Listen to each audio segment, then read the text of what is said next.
Now, if you know the meaning of those two lines, you can solve any Cisco binary or subnetting question. And I promise the rah-rah speech is almost over. But if you practice the things that you're going to be shown here, you are good to go forever on subnetting. Just learn this, don't forget it, keep it with you, you will need it later. And you'll be able to solve any problem that a senior network admin with a slightly twisted sense of humor may ask of you. He could pull a trick on you, pull a fast one, or he could just say, I need you to come up with a subnetting scheme. Hey, I got a range of addresses that an old admin left. I want you to take the first valid address and put it on this host, and that last valid address, put it on this router. That's a typical real-world situation, or the other way around. You might say, I need you to come up with a valid range of addresses. Put the first 3 on this host and put the last one on that router. And you will be able to do that because you know this all well and you can solve any subnetting question. And here's the great thing. You will actually look forward to these questions. That's why I'm also starting you with this right at the very beginning. Because there is no gray area. You either know it or you don't, and it's easy to know it. Be confident, and these points are gimmies. When I ask you what's 2 plus 2, there's no gray area, and this is the same thing, except it's 1 plus 1. Math is absolute. You either have the right answer or no. And let's face it, sometimes there can be a gray area in a question. They make you wonder, but not the math, not with this. There is no interpretation, and you do need to know this, so start now. What's the last valid host in this range? That's a black and white question. You can do it if you practice. It's not enough to watch me do it, because it is simple, and you will get it by watching me. That's not the point. It is so key. Practice it. Once explained, that light bulb that's going to glow over your head, it's going to take off at 150 watts. But if you don't practice, that light will dim. I'm going to show you in straightforward fashion, no tricks, no charts. I'm going to show you how. But you must practice. Just go somewhere for 15 minutes a day and write out binary strings. Just take some numbers and start converting. It's always fun to master a skill that intimidates other people. Look at it that way. But you must practice. Now we're going to get to it. And we'll convert binary to decimal or decimal to binary. We'll be doing this from scratch, one number at a time. And I'm positive we can all keep up, so let's go. But watch what I'm doing and write it down too. Grab a pencil, paper, and let's go. Just practice a lot. If you practice a lot, you've passed the exam before you even get there. So let's start with decimal to binary conversion. Now, Cisco's question to you may actually be as simple as a single number decimal to binary conversion. That might be the only one you get on the test. So, like say for instance, what's the value of 231? So this is what we're going to start with.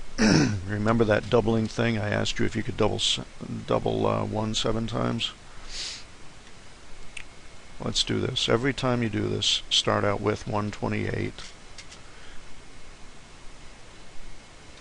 64, 32, 16, 8, 4, 2, and 1. Come down one line. We're doing this for the number 231. I suppose, as you'll notice when we start going through these numbers, you're probably going to hear me call it gazinta. A mathematical operation we'll call gazinta, because what we're asking every time is 128 goes into 231? If yes, you put a 1 down under the 128.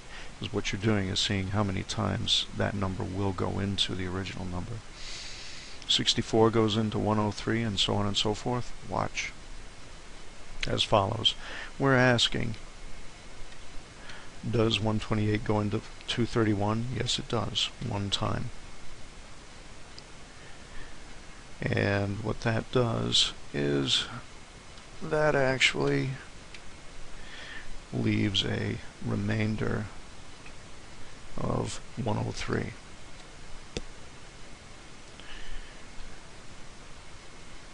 So we asked, does 64 go into 103? Yes, it does. Not twice, it goes in once. You will never have a 2 under here. Now, 103 minus 64 leaves 39. Does 32 go into 39? Yes, it does. 32 goes into 39 once. And it leaves a remainder of 7. Does 16 go into 7? No, it does not.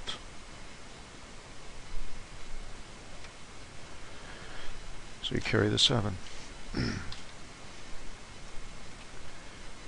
Does 8 go into 7? No, it does not. You carry it again.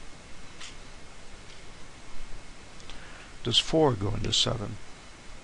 Yes, it does. 4 goes into 7 one time. And it leaves 3.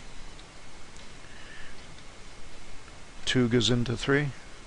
Yes, it does. It goes into 3 once. And it leaves a remainder of 1.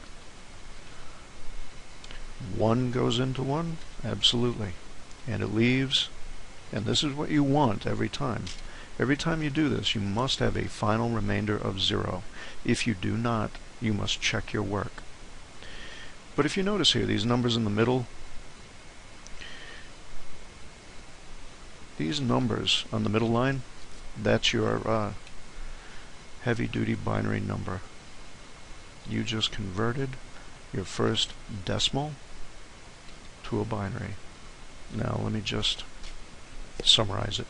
It is 111001111. 231 is 111001111.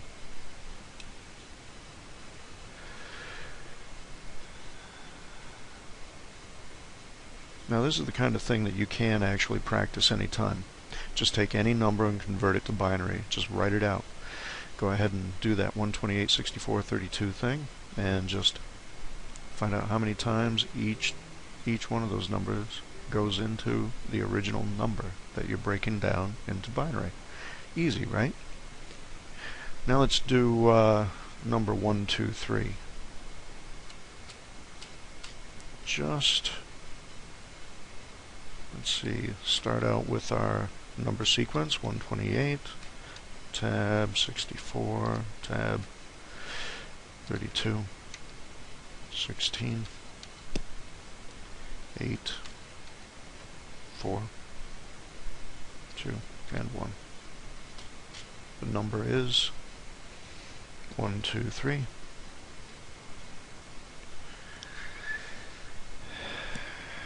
$128 goes into 123.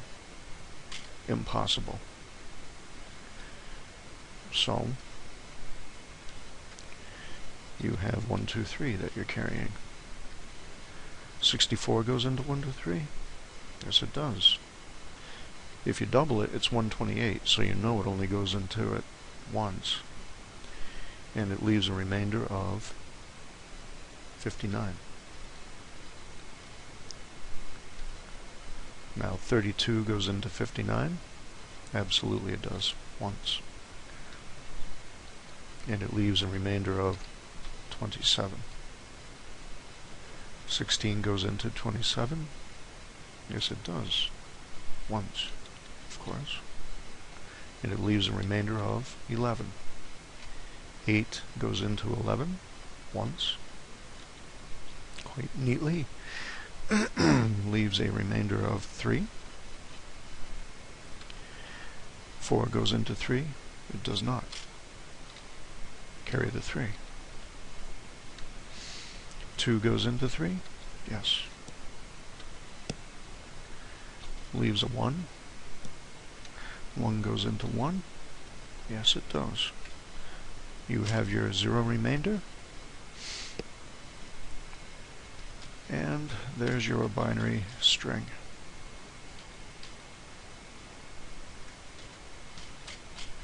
So you know 1, 2, 3 equals 0, 1, 1, 1, 1, 0, 1, 1.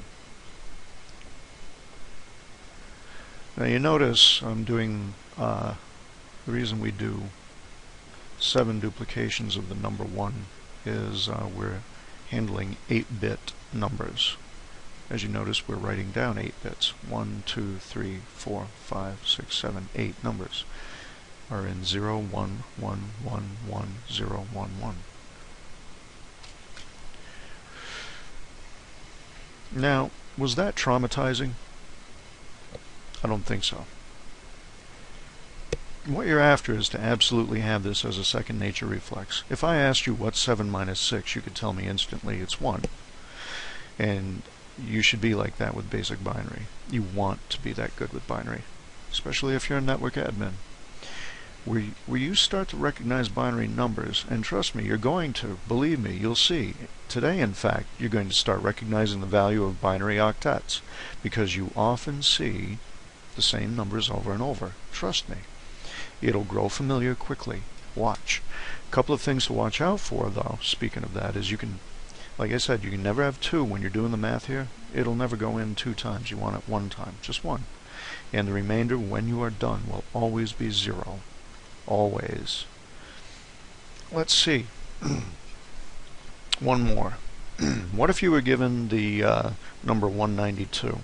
A common number you're going to run into in networking is 192. Like in private networks at home, it's 192.168.1.10, say. But they're all 192.168 networks. Let's convert 192. Lay your numbers out. 128, 64. You should do this yourself. I mean, if you're watching this in video form, just pause it and do it. I'll lay out these numbers, come back and check. 32, 16, 8, 4, 2, 1. That's 192. Yes. And that leaves 64. Quite handy, right? What a quinkadink that is, huh? 64 goes into 64 once. Leaves 0. So the rest of this is easy. You know it's all 0 because there's nothing left. Okay?